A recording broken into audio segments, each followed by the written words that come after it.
Item 10D, receive the first quarter financial report as of September 30th, 2016, and adopt a resolution amending the fiscal year 2016-17 operating and capital improvement program budgets to reappropriate fiscal year 2015-16 carryover encumbrances.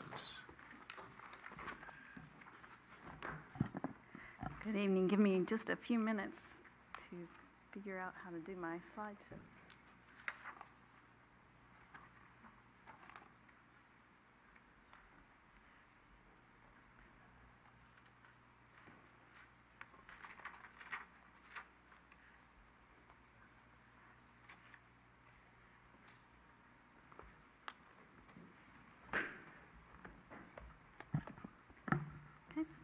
The city's first quarter budget report provides a timely update of where we are after the first 3 months of the fiscal year. The best way to get a good understanding or a picture of what the first quarter looks like is to compare it to both the budget and the same period in the previous year. With 25% of the year complete, general fund expenditures are on track, as you can see here, are on track, while total general fund revenues are at 16%. And as mentioned in the report, the majority of this increase is due to receiving the full 1% of sales tax now that the triple flip has ended. And I didn't do monkeys to show you the triple flip. And timing difference in business license revenue when compared to the prior year. General fund revenues. The majority of the general fund revenue comes from taxes in 6 categories. They are the property tax, sales tax, transit occupancy tax, motor vehicle license fees, regulatory fee, and business license. These 6 revenue sources make up 68% of the budgeted general fund revenues. So any fluctuation in these line items can cause a substantial impact to the general fund and must be closely monitored. Revenues are up 19%. Or $1.1 million when compared to the prior year. So you can see here the 19% and the 1.1. So I was just going to go through and tell you the cause of some of the variances, the larger variances. So for property tax, you can see it's down about $54,000 when compared to the prior year. And this is due to a decrease in the supplemental property tax and property transfer tax that we saw last year.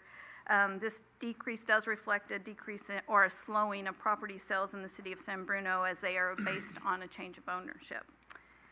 You can see an increase here of $483,000 in sales tax. And while it looks like it's up, it really isn't. Now we're receiving the whole 1%. Before we were receiving 0.75%, and then we would receive the additional 0.25% as part of the triple flip when we received that in December and April. So now you're going to see it smoothing over. So over the 12 months, it will come out the same. It won't look so high. So next year when we do the or when whoever is here does the comparison, it should be pretty close. Transit occupancy tax, it's not a huge dollar amount. It is going down a little bit. And a big portion of that is that we have a hotel that's being remodeled right now, so we don't have that TOT coming in. Business license, you can see that it's up by about $399,000. And this is due to the timing difference that we mentioned first quarter of last year and also mid-year report. One of the larger businesses actually paid their business license in the second quarter, so now they've paid it on time, so now it looks a little high. Franchise fees are showing a slight decrease also, about $16,000. And this is due to adjusting the calculation for the cable franchise fees. And previously, the cable franchise fees were calculated at 5% of all cable revenues. And as part of the proactive approach to lowering the current cable deficit, the calculation was adjusted to follow federal and state law by only including video service revenue. And as you can see, department revenues are showing an increase of about $225,000 compared to the prior year. And this is due to an increase in development revenues related to the Plaza project. Expenditures are at $10.5 million, or 25% of budget. And this shows that departments are still monitoring their expenditures and staying within their budget, which is a really good thing. Also, as As we did last year, I provided just a brief preliminary update of where we were at the end of 15-16 in the general fund. So these numbers are preliminary, as the city's auditors are still reviewing them, and the city's CAFR, or Comprehensive Annual Financial Report, will have the final numbers, and that should be presented to the City Council in the first meeting in January.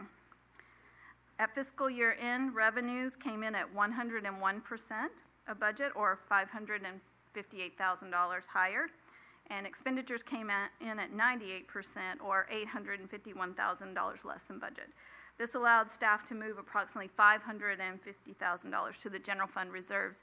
I do want to try to point out that you can see right here the revenues were at 41, but had the expenditures came in at budget, we would be going into reserves. You can see that, but thankfully we had some savings here. So.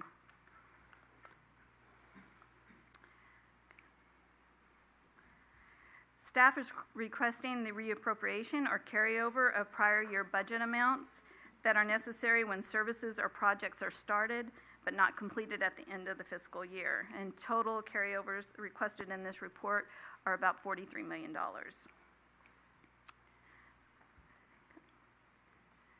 Overall, enterprise and internal service funds are performing as anticipated, and all expenditures in these funds are at or below 25%, and revenues are in line with the previous year.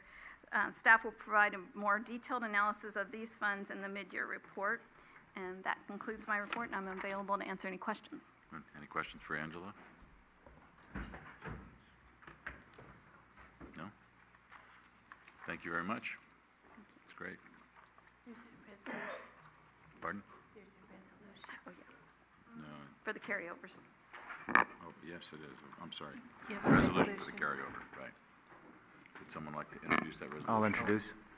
Councilmember Ibarra. Aye. Councilmember O'Connell. Aye. Councilmember Rico Medina. Aye. Vice Mayor Marty Medina. Aye. Mayor Ruane. Aye.